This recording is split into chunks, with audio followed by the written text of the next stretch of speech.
A Amperj sempre se notabilizou na prática de comportamentos ativos em relação à defesa do nosso padrão remuneratório.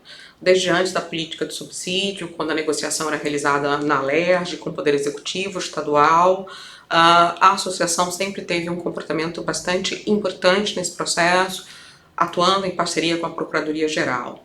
Mesmo que isso representasse em alguns momentos um certo desconforto em função da necessidade constante de negociação da nossa valorização funcional com o chefe do Executivo responsável pela escolha do Procurador-Geral de Justiça.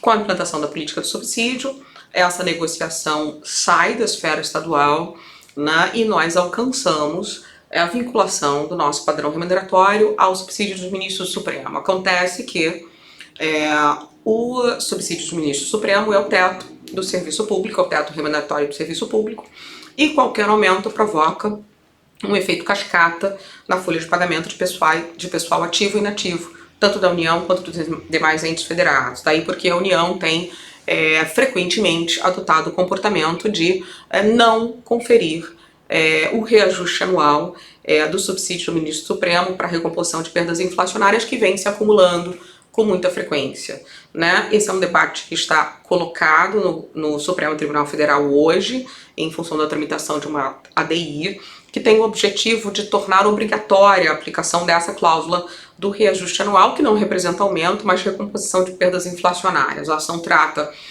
dos exercícios financeiros 2019, 20 e 21, e dos anos subsequentes durante a sua tramitação. É uma negociação que precisa ser desempenhada não só no Supremo, mas também no Congresso Nacional e com o Poder Executivo Federal, uma negociação que nós precisamos fazer em parceria com a CONAMP, porque ela também tem reflexos em relação à atuação de diversos ministérios públicos brasileiros.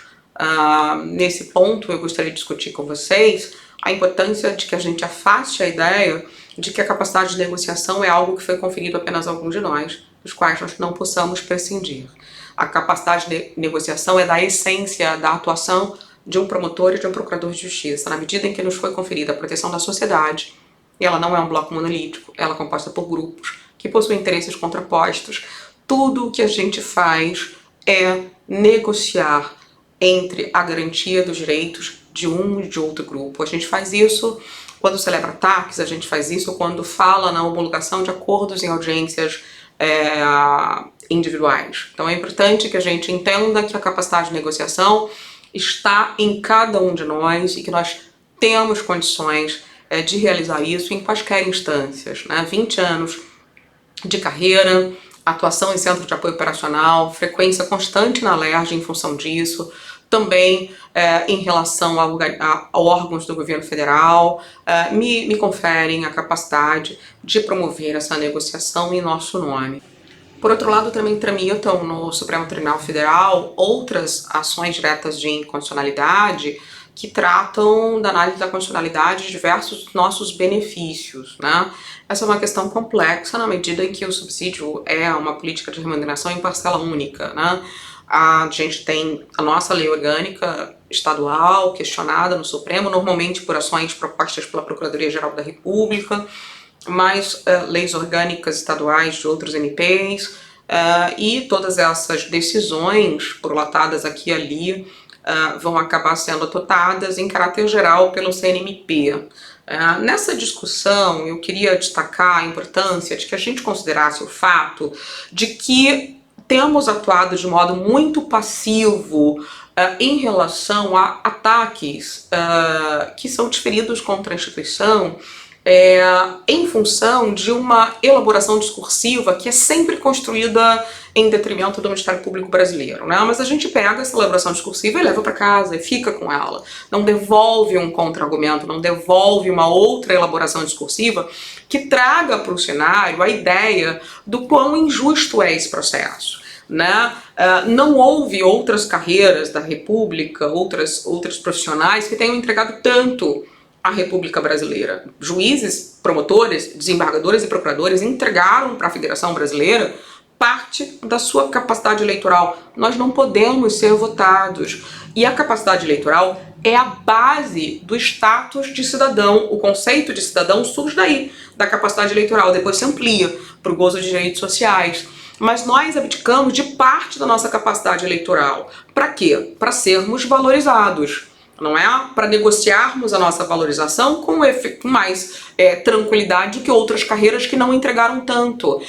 Né? Então a gente tem que trazer essa discussão e apontar a injustiça ou a falta de sentido desse pacto, que foi realizado não pelo legislador constituinte, mas pelo reformador, porque foi uma emenda constitucional que tirou nossa capacidade, metade da nossa capacidade eleitoral, né? Agora, olhando em perspectiva, talvez a gente tenha que considerar que não foi uma boa opção abrir mão da capacidade eleitoral em nome da nossa isenção no processo político. A gente poderia ter atingido essa isenção de outra forma, né? Mas como não estamos no Congresso, não podemos defender, e nem no Parlamento Estadual, não temos tido a oportunidade de defender a instituição dos ataques que normalmente são praticados nesses espaços. Ao contrário, outras instituições do campo jurídico, como a Defensoria, as polícias, né, a advocacia, as procuradorias de representação de estados e municípios que estão representadas no Congresso Nacional e no Parlamento Estadual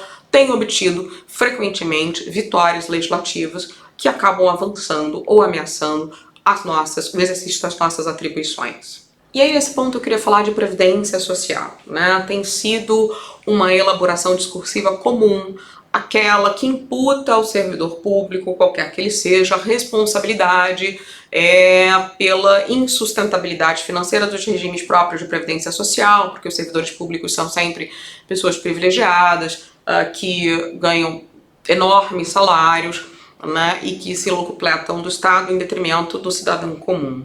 Isso é uma elaboração discursiva, né, que a gente também pega e leva para casa, né, sem ponderar questões fundamentais em relação à política de seguridade social. Por exemplo, a política pública de previdência social é a única, dentre todas, que tem capacidade e aptidão para se tornar autossustentável. Por quê? Porque ela é contributiva e nós cumprimos a nossa parte do contrato mensalmente, desconto em folha, né? Nós temos que contribuir para a Previdência e contribuímos desde sempre, desde o nosso ingresso na instituição, e o Estado do Rio de Janeiro também precisa fazer a sua contribuição. Diferente da questão de subsídio, a Previdência Social a gente negocia no Estado do Rio de Janeiro com o Parlamento e com o Poder Executivo Estadual, com base em normas nacionais, é claro, mas algumas diretrizes nacionais, mas a negociação é no âmbito estadual. E aí eu acho que nessa negociação a gente tem adotado sempre uma postura muito passiva, uma postura que parte de uma premissa que para mim é totalmente equivocada, de que a Previdência quebrou, né? Como se ela tivesse caminhado, tropeçado e se machucado ao bater no chão. Quebrou. A Previdência, colegas, ela não quebra, ela é quebrada, porque, como eu disse, ela é a única política que tem aptidão para se tornar autossustentável e atingir em determinado ponto X do futuro o equilíbrio atuarial, que é aquele momento em que as contribuições são suficientes para o pagamento dos benefícios, né? E se isso não é atingido, é porque ou calculamos mal as premissas atuariais, que são aquelas discutidas em toda a reforma, né? Tempo de serviço, valor máximo da remuneração, dos proventos e das pensões, enfim, premissas em relação ao corpo dos beneficiários e premissas financeiras. Ou calculamos mal essa premissa quando colocamos a fórmula, ou esses recursos que, embora pudessem produzir o equilíbrio atuarial, foram mal aplicados. No Rio de Janeiro, a opção correta é a opção B. Né? E o que nós fazemos em relação a isso? Né? Como se comporta a Amperd quando senta no Conselho do Rio Previdência e se depara com esse tipo de questão? Ou não se questiona isso nos Conselhos do Rio Previdência? Eu gostaria de saber, né, qual é o tamanho do buraco do Rio Previdência, se essa última reforma que nós vivenciamos é a última que nós vamos ter que enfrentar, porque eu acredito que não será, se nós não mudarmos nosso comportamento diante daquele conselho, diante do Rio Previdência, enquanto entidade classista, na defesa dos nossos interesses, na defesa da instituição Ministério Público do Estado do Rio de Janeiro e na defesa de todo o corpo de servidores públicos do Estado do Rio de Janeiro, porque não é uma defesa de um benefício conferido individualmente a cada um de nós, é a defesa da instituição Ministério Público, porque a fragilização da proteção social dos colegas que ingressam na instituição, e na medida em que eles logo se tornarão a maioria, fragiliza a própria instituição, que pode voltar a se tornar a segunda opção de alguns e deixar de ser a principal atividade remuneratória dos seus integrantes. Então é uma questão muito importante, eu acho que é a mais importante que a gente tem que enfrentar agora, mas precisa enfrentar isso de modo técnico, ativo.